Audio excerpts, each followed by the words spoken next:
सायुनी घोष कहती हैं, सांसद बनने के बाद यह मेरी दूसरी पूजा है।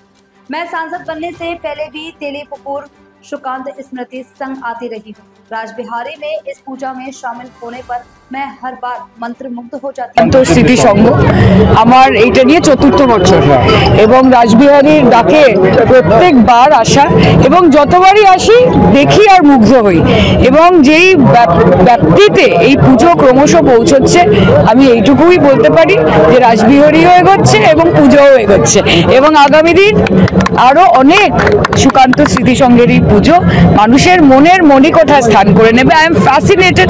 আমি ওকে বলছিলাম যে কি ইন্ট্রিকেট ডিটেলিং এই পুজোর এবং ভাবনা এত সুন্দর রামায়ণ আমরা দেখতে পাচ্ছি। আসলে রাম কেউ কেউ বলে যে তাদের শুধু, কিন্তু আসলে রাম প্রত্যেকের মনে আছেন। রাম, শ্রীরাম, সীতা সবাই আমাদের মনের মধ্যে এবং সেটাই রাসবিহারী তুলে ধরেছে যে আমরা অত মুখে বড় বড় কথা বলি না, আমরা কাজে আমাদের ভক্তি প্রমাণ করে দেখাই। কাজে আমি ওনাদের অনেক অনেক শুভেচ্ছা জানাচ্ছি এবং যেরকম একটা নেগেটিভ দিক আছে যে ঠাকুর থাকবে কতক্ষণ, ঠাকুর যাবে বিসর্জন, ঠিক সেরকম ভাবে একটা পজিটিভ দিকও আছে।